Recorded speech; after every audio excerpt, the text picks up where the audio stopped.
নমস্কার, সুখের চাকায় সবাইকে স্বাগত।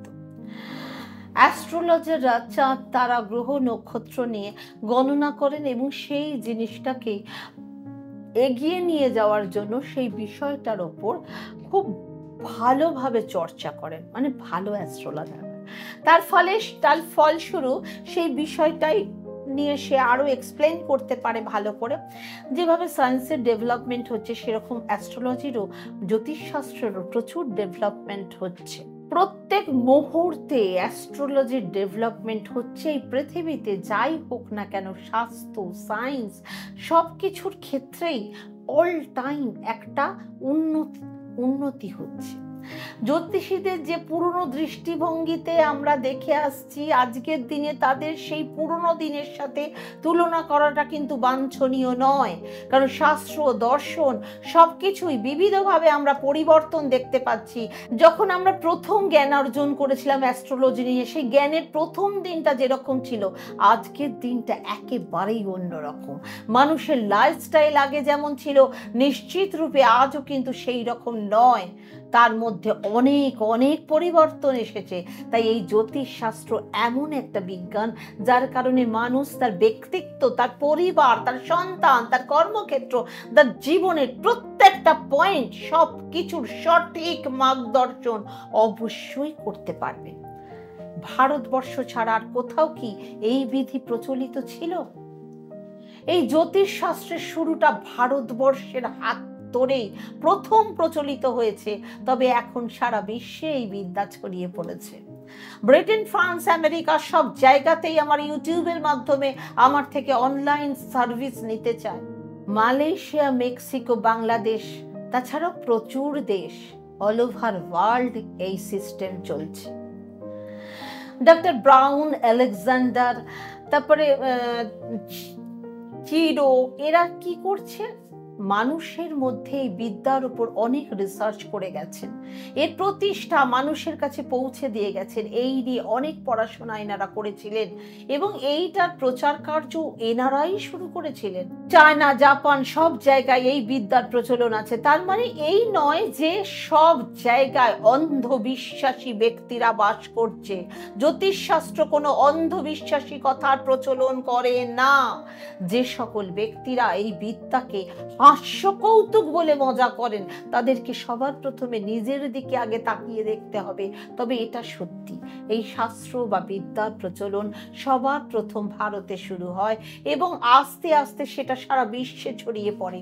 এই শাস্ত্র মানুষের বর্তমান ও ভবিষ্যৎ নিয়ে চর্চিত হয়। আগামী প্রজন্ম যারা এই পৃথিবীর বুকে ভূমিষ্ঠ হতে চলেছে, সেই সব সন্তানদের মাতা পিতাকে সাবধান করা যে তাদের সন্তানের যদি মঙ্গলের দশা থাকে তাহলে কি করতে হবে, গ্রহ নক্ষত্র কি অবস্থায় আছে, ভালো না মন্দ, তাহলে কি কি সাবধানতা আপনারা অবলম্বন করতে হবে, এই সব কিছুই জ্যোতিষশাস্ত্র অগ্রিম আপনাকে বিচার করে বলে দিতে পারে।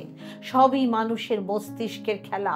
মস্তিষ্ক কতটা ভালো, মস্তিষ্ক কার কতটা ভালো, সেটাও কিন্তু এই জ্যোতিষশাস্ত্রই বিচার করে। মানুষের ধারণা যে সবই টাকার খেলা, কিন্তু সেটা একবারেই ভুল। যে ব্যক্তি তার মস্তিষ্ককে সঠিক জায়গায় প্রয়োগ করবে, সে আপনা অর্থ প্রাপ্তি করতে পারবে। আর যদি সেটাকে একটু লিডারশিপ দেওয়া যায়, তাহলে সে মালিক হয়ে যায়। এই সব মস্তিষ্কের খেলাকে জ্যোতিষশাস্ত্র খুব ভালোভাবে এক্সপ্লেন করে, কোন বাচ্চা কি নিয়ে পড়বে। তাই বাচ্চাদের জন্য এটা খুব গুরুত্বপূর্ণ যে তাদের ভাইটাল বয়সেই এই জ্যোতিষশাস্ত্র এত ভালো জ্ঞান বিতরণ করবে যে তাদের জীবন বদলে দেবে, তাদের লাইফস্টাইল বদলে দেবে। এমনটাই হলো আমাদের দেশের জ্যোতিষশাস্ত্র। একটা বাচ্চা কি করবে না করবে, কি উপায় করবে, জ্যোতিষশাস্ত্রে কি আছে। যেমন আয়ুর্বেদে নানা রকম স্কোপ আছে, তেমনি জ্যোতিষশাস্ত্রেও নানা ভ্যারাইটি স্কোপ আছে। আয়ুর্বেদ হলো মানুষ যাতে অসুস্থ না হয় এবং হলেও সেই অসুস্থতার হাত থেকে কিভাবে নিস্তার পাবে সেই বিষয়ে জানার বিজ্ঞান। তাই আয়ুর্বেদকে স্বাস্থ্যের বিজ্ঞান বলে মানা হয়। ঠিক তেমনই অ্যাস্ট্রোলজি আপনার চিন্তার বিষয়টিকে, তার থেকেও কিভাবে আপনি বেরিয়ে আসবেন, তার উপর কি প্রভাব পড়বে, সেটা কিভাবে আপনি ওভারকাম করবেন, আগের থেকে এটাও বলতে পারে। আপনি কোন সমস্যায় জড়াবেন এবং কি জড়াবেন কিনা, কিভাবে আপনি এই সমস্যা থেকে বেরিয়ে আসবেন, বা সেটাও বলতে পারে যে আপনি কি কি সাবধানতা অবলম্বন করে এটাকে ওভারকাম করবেন। একজন জ্যোতিষী আপনাকে এইটুকু সাহায্য করতে পারে যে আপনার কর্মটা যাতে ঠিক হয় এবং সেটার ব্যবস্থাও করে দিতে পারে যাতে আপনি সঠিক পথে সঠিক ইষ্টকে ধরে এক হাতে ধর্ম এক হাতে কর্ম করতে পারেন। যেমন লোক প্রশ্ন করে বিবাহ করে হবে কিভাবে হবে, টিকবে কিনা, ঘরবাড়ি হবে কিনা, টাকা পয়সা আসবে কিনা, যাদের মঙ্গল খারাপ এবং যে কোনো গ্রহ নক্ষত্র খারাপ অবস্থানে আছে তাদের ছেলেই হোক বা মেয়েই সন্তানই হোক না কেন, এদের চন্দ্র খুব অ্যাগ্রেসিভ হয়, তাই সেক্ষেত্রে এদের বিয়ে কখনোই টিকবে না।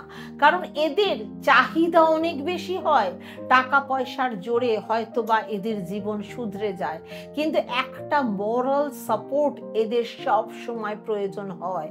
তাই জ্যোতিষশাস্ত্র সব সময় আমাদের সাহায্য করে এই সমস্যাগুলোর হাত থেকে মুক্তি পাওয়ার জন্য এবং নিজেদের সন্তানদের সুপথে পরিচালন করার জন্য। আপনাকে আপনার সন্তানের জন্য ভালো অ্যাস্ট্রো গাইডার খুঁজতেই হবে। জ্যোতিষশাস্ত্রের প্রয়োগ কিভাবে করব আমরা আমাদের জীবনে, কিভাবে ডেভেলপমেন্ট করব, নিজেদের স্বভাব কিভাবে পরিবর্তন করব। পৃথিবীতে এমন কোনো জ্ঞান বা বিজ্ঞান নেই যার কোনো সীমা হয় না, অসীমিত কিছুই হয় না। ঠিক তেমনি জ্যোতিষশাস্ত্র একটা সীমা। যেমন কোনো রোগীর ক্ষেত্রে তার রোগটাকে নির্মূল করার জন্য জ্যোতিষশাস্ত্রের যতটা প্রয়োজন হয় ততটাই সে সাহায্য করে, বাকিটা কিন্তু ডাক্তারের কাছে চলে যায়, তখন রোগীকে ডাক্তারের পরামর্শ নিতে হয়। সুতরাং জ্যোতিষশাস্ত্রের যতটা সম্ভবপর ছিল ততটা সে করেছে। আপনাকে আগেই বলে দেবে আপনার এই অসুখ করবে, আপনি এই রোগে ভুগবেন, আপনার অ্যাক্সিডেন্ট হবে, আপনার এই টাইমে এইটা হবে। জ্যোতিষশাস্ত্র জ্যোতিষশাস্ত্র মনকে কিভাবে পরখ করবে, খুব সরল প্রশ্ন উপায় আছে এতে। যখন চাঁদ আকাশে দেখতে পাই তখন জানতে চেষ্টা করি না যে চাঁদ কি বলছে, এবং গভীরভাবে সেই চাঁদটাকে আমরা ফলো করে থাকি। ভালোভাবে রিসার্চ করলে আমরা জানতে পারি কারোর পুষ্টিতে চন্দ্রের অবস্থান কোথায়, কারোর হাত দেখেও আমরা সেটা পরখ করতে পারি। প্রতিটা মানুষের জীবনে শুভ অশুভ ইঙ্গিত আছে যেটা চাঁদ সংক্রান্ত হয়।